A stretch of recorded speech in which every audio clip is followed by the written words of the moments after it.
This is Kiana Dean, reporter for the Cleveland Stater. I'm here today with Holsinger, the director of Violet. In your own words, what do you think Violet is about, and what can people take away from it mostly? Well, Violet is about a young woman who has a horrendous scar that she received in childhood, seeking healing on a journey across the South. She is going to see an evangelical preacher who is known to heal, and she believes that that is going to cure her, and she's going to turn into beautiful. She's going to turn into a beautiful woman. Along the way, she meets a couple of soldiers. This is actually takes place in the South in 1964, so we're talking Vietnam War, and spends a lot of time with these soldiers on the bus. One of them is black, and she gets to know these young men and eventually falls in love with the black soldier who falls in love with her. I don't know if you want to give all this away. Right. And they find healing through each other, let's just say, as opposed to this preacher, this televised evangelical preacher. Right. So you got to see how that ends, being with it during the Vietnam War. Or we could say, right, because that was quite a time. Yeah. Right. Or we could say that she finds healing in another way, if you don't want to give away. She finds true healing. True in the healing. end. That's how you put it, true healing. Yeah. Okay. What were you looking for when you were casting for the play? I'm always looking for an interesting group of people. Mm-hmm. So I am a director who just likes a lot of different types. I mean, I hate to say types. I'm less interested in the Hollywood. I'm more interested in the real. More so what they can offer, more not what they look like. Yeah, but also it's a group. I mean, theater is a visual art, so it is also about what you see. Mm-hmm. And so I guess I like to take a little sample from society and really represent a lot of people there. So what should students expect when watching the production? What should they expect from these characters?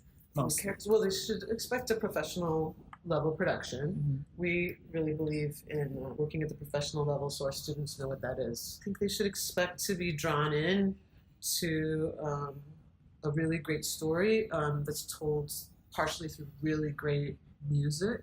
Mm-hmm. They'll see that we have a very theatrical way of telling the story, and that we don't have very many set pieces. And they'll have to engage their imagination some, because most of the set we build through just a few chairs. Wow.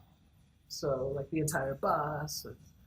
Oh, wow. So is that easier as like a director to direct that way, to use your imagination? For me it is, because I come from what's called poor theater, where you have to use your imagination to create all kinds of things because you just don't have the budget, say, for a bus, Right. So for me, I prefer to work that way, and that's why people have been recommending this play to me for years, saying this is your kind of play, because I enjoyed working on it. So for the most part, the poor theater, you were able to learn and just go into that way with directing. Like, you prefer that though? I do prefer that because I think it takes a lot more imagination, as you said. Since I'm an artist, that's what I enjoy. I enjoy trying to figure out interesting ways to tell a story, and theatrical ways, because these are ways that will never work on film. It would just look ridiculous on film. So I'm always looking for what's theatrical about this play, and why does it need to be a play and not a movie? And so having elements like that where you have to get creative is part of that theatricality. So what is the hardest part of directing it? Because to me, it sounds like that's the hardest part. No, I think the hardest part is patience and trust that it always ends well. We always get there. We always get to production night, even though sometimes along the way, like right now, it feels like, wow, maybe we're really behind. I don't know, It feels like maybe we're behind. But then I have to remind myself, as long as we're making progress, we always make it to opening night. We just always do. So really the timing of it all. Yeah.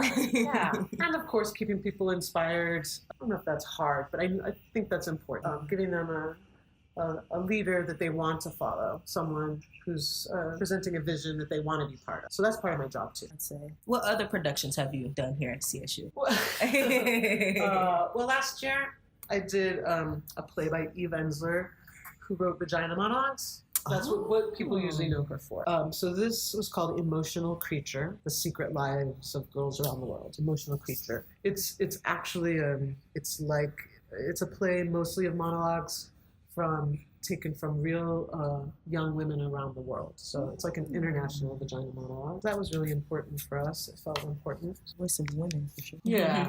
Yeah, I mean, I'm always looking for strong female leads. Either stories about them, like Violet, or stories that include women in an interesting way, not just like girlfriend or not just in a romantic situation. I also am always looking for female playwrights and marginal, minority playwrights. Different views. Yeah, so that's something that if you look back at my history here at CSU especially, you'll see that because I feel like that's part of my job. So the thing I directed before Emotional Creature is called Blood Wedding. Yeah, Blood Wedding. That sounds interesting. Yeah. And I've directed many, many, many plays here. Yeah. How many years? 13 years. About 13? Yeah. That's a lot. It is. So I think I've directed 10 plus plays, let's say. 10 plus plays? Yeah. That's quite a few. You enjoy directing or teaching more? Well, Here, directing kind of is teaching. Right. Right. So I enjoy teaching. Well, I don't want to say what I enjoy more. I mean, I enjoy teaching more. And yet, because I'm really a performer, is my craft. And I like directing, and I'm pretty good at it. People tell me, but it really is part of my teaching. That's cool that you can always put two and two hand in hand, like two things you enjoy, you can put them hand in hand like that. Yeah. That's always the good part. Well, and it's important, the things that I teach them in class, that they have a chance to apply all of that in a full production. For sure. We just do short scenes in class, and this is different. Yeah. Short scenes versus 2 hours. Production. Yeah. It's a step, for sure. And what are the dates for this again? November 8th through the 18th. And that's Thursday through Saturday at 7:30 and Sundays at 2. I think that first Sunday matinee will also be signed in sign language for the deaf. Oh. So first Sunday matinee.